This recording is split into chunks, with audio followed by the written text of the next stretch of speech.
radicalmente la trayectoria política de Puerto Rico. La invasión militar trae consigo un nuevo orden. Con ella hacen su entrada al escenario político, económico y social puertorriqueño un pequeño ejército de empresarios capitalistas, funcionarios de la nueva metrópoli, misioneros protestantes y otros elementos que hasta entonces les había sido prohibido el libre acceso a la isla. La población boricua los recibe con cierto escepticismo, en especial las masas obreras y campesinas, cuya mayor preocupación era conseguir trabajo y comida. La imposición del nuevo régimen colonial afecta de inmediato el desarrollo de la agricultura, al darle preferencia al cultivo de la caña en la costa, en prejuicio del café en la montaña. Con esto se inicia un proceso de cambios que altera considerablemente el sistema predominante hasta entonces. Por otra parte, y concentrando nuestra atención en la altura cafetalera que más nos interesa, se va a notar en esa zona el impacto mayor y más directo e inmediato de algunas medidas económicas que toma el gobierno militar de los Estados Unidos, que dura desde 1898 hasta 1900. El cambio y la devaloración de la moneda, por ejemplo, la decisión de si se ejecutaban o no se ejecutaban las hipotecas pendientes, las deudas de los agricultores, unas leyes impositivas de nuevos impuestos que van a afectar más directamente a los pequeños y medianos propietarios, el desaliento, el desempleo, la desesperación, van a producir una verdadera catástrofe en toda la zona agrícola del país, con especial énfasis en la altura cafetalera. El campesino puertorriqueño, acostumbrado a las duras faenas del campo, lograba sobrevivir gracias a una economía agrícola de subsistencia. Los cambios en la política insular les afecta adversamente. Apenas sorprendidos por la invasión norteamericana, otro elemento inesperado hace su aparición.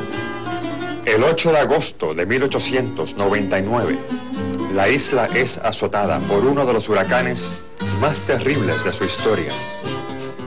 San Ciriaco es el responsable de una de las mayores catástrofes en los anales de Puerto Rico.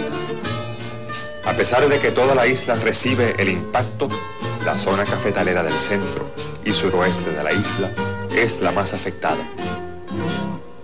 El ciclón de San Ciriaco principió por la mañana amaneció con sol. Y como a las 9 lo que se veía era cielo arriba y agua abajo. Porque eso estuvo día y noche tumbando y llevando, y entonces, para otro día por la mañana, cuando nos vimos con una humaza blanca, una nublina blanca, pero lo que se veía era cielo arriba y agua abajo, pero se veían los árboles y las plantas que habían y no se veía nada de lo que había en la tierra. Lo que se veía era agua y tierra. Que se quedó por el mundo entero. Había que habían 3 y 4 cajeras muertas en un tubado, muertos así de hambre, no había lo que comer, hambre, necesidad, y los que murieron, que la hambre era fuerte, había que comer, ya digo, tierra, lo que se comía tierra, no había más nada. Después de San Ciriaco, el campesino dependiente de la agricultura de subsistencia pierde su mayor fuente de alimentación. Las siembras, mayores y menores, son destruidas por el agua. Las cosechas se pierden y no hay alternativa inmediata para remediar la situación. Al poco tiempo, el hambre y la miseria comienzan a trabajar y el campesino, el sector más afectado por la catástrofe, siente de inmediato las consecuencias. Ante esta situación, el gobierno militar norteamericano intenta remediar parte de los males causados por el huracán. Inicia un plan de ayuda dándole importancia a la distribución de alimentos y a la creación de empleos en obras públicas. En ninguna de las dos gestiones tuvieron mucho éxito. Poco después del ciclón San Ciriaco, a Puerto Rico habían venido representantes de distintas compañías norteamericanas en busca de trabajadores diestros en las labores agrícolas, ofreciendo mejores sueldos y condiciones de trabajo. Provocan la emigración de varios miles de puertorriqueños a distintos países en el Caribe, Santo Domingo, Cuba, México y otros. El hambre, la desolación y la miseria crean una situación favorable para que el campesino decida dejar su terruño en busca de un futuro mejor. En Puerto Rico hay un amplio mercado para las compañías extranjeras que urgen mano de obra barata para el trabajo del campo.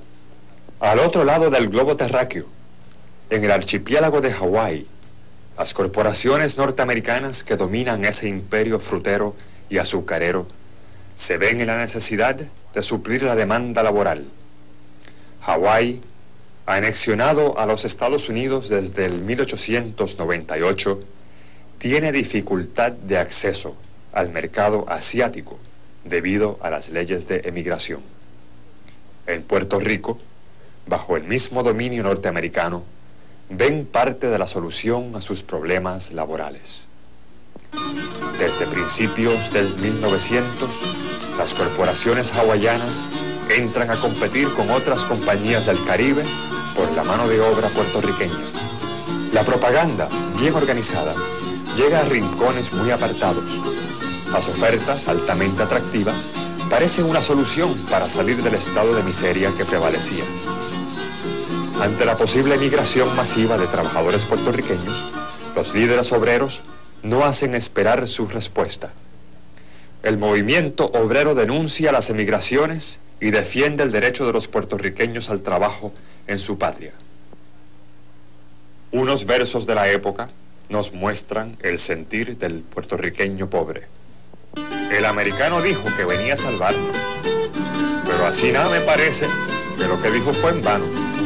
Aunque manda coloradas y galletas para el ciclón, se quedan con lo mejor los que el mantengo reparte. Y así nada, por otra parte, tendremos que ir rodando. No obstante, la situación apremia cada día más en la zona rural de la altura. El jíbaro no ve un posible alivio a su crítica situación. El hambre aumenta, mientras la Hawaiian Sugar Planters Association prometía viaje, alimento y atención médica gratis a los obreros y sus familias hasta llegar a Hawái. Empleo seguro por 3 años con salarios superiores a los que ofrecían las otras compañías. Hospedaje, combustible, agua, medicina y atención médica gratis. Protección de las leyes de territorios estadounidenses, en fin, muchas ventajas adicionales a las otras ofertas que hacían las compañías competidoras. A la larga, las promesas de las corporaciones hawaianas vencen el miedo de aventurarse a tierras lejanas, al otro lado del planeta, donde hablan otras lenguas y tienen otras costumbres. En busca de unas mejores condiciones de vida, bajan de los montes miles de campesinos. Familias enteras arrastran sus pocas pertenencias y se incorporan a las expediciones para Hawái. Se fueron todo el mundo, se fue el Puerto Rico con los chiquitos, nada más, se fueron todos, mujeres y hombres se fueron, porque no había, aquí no había vida, no había de qué vivir, no, vinieron así a las alturas vinieron a buscarlo, entonces se lo llevaron, engañados para que allá había vida, había que comer y había todo, y había que comer, lo que había era hambre también allá. Se fue un tío mío, se fue, tío Martín se fue para allá, para Hawái, y en Hawái mismo murió. Tuvo un poco de tiempo, pero que allá no conocía, no sabía de letra, no sabía de nada, solamente como los animales, y se fue para allá y de hambre casi murió. Se fueron para allá para ver si allá los llevaban, los barcos los llevaban gratis. Los llevaban. Y decía que los llevaban, los traían, pues no trajeron nada.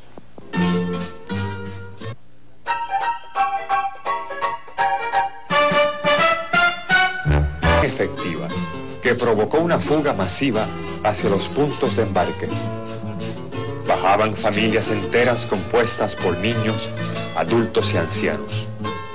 Matrimonios jóvenes también emigraron. Varones aventureros de diferentes edades se unían, en especial adolescentes que se fugaban de su hogar. Una vez llegaban a los puntos de embarque, la situación se hacía un poco más pesada, ya que en los puertos no habían las facilidades para atender a tanta gente. La primera expedición de migrantes puertorriqueños al Hawái salió del puerto de Ponce en noviembre de 1900. Salían en vapor por el sur hasta la ciudad de Nueva Orleans. Allí tomaban un tren por todo el sur de los Estados Unidos, cruzando 5 estados, hasta llegar a San Francisco. De allí salían de inmediato en barco hacia Hawái.